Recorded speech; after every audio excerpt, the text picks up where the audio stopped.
Suzuki zaprezentowało nowy model Vitary. Spotykamy się z panią Luizą Jakubowską z Suzuki Motor Poland, która nam opowie o tym samochodzie. Co się zmieniło? Co będzie nowego w tym samochodzie?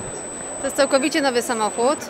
Jest to samochód segmentu SUV, który otrzymał nazwę Vitara, ponieważ nawiązuje do tradycji bardzo długiej już Suzuki w tym segmencie. Pierwsza Vitara powstała w 1988 roku, czyli ponad ćwierć wieku temu.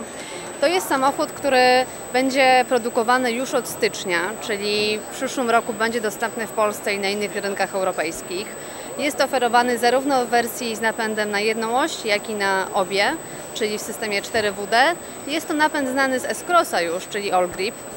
Ma do dyspozycji 4 tryby pracy: Auto, Sport, Snow i Lock. Możemy dostosować samochód, jego charakterystykę jazdy do naszych preferencji albo do warunków, które panują akurat na drodze. Pytanie najważniejsze, kiedy samochód będzie w Polsce i jaka będzie jego cena? Cena będzie bardzo atrakcyjna, tyle mogę na razie powiedzieć. W Polsce będzie w pierwszej połowie przyszłego roku.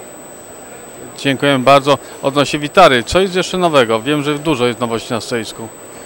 To jest nasza główna nowość, ponieważ to jest samochód, który będzie wprowadzony do sprzedaży w przyszłym roku.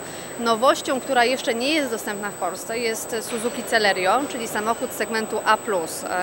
Bardzo kompaktowe, małe miejskie wymiary, ale w środku bardzo przestrzenna kabina pasażerska i bardzo wygodny do poruszania się głównie po mieście.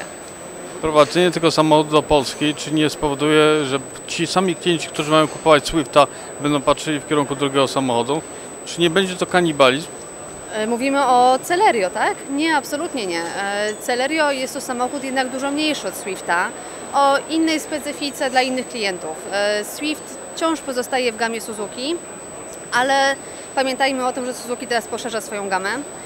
W 2015 dołączy do niej Vitara, a w 2016 będzie również nowy samochód segmentu B.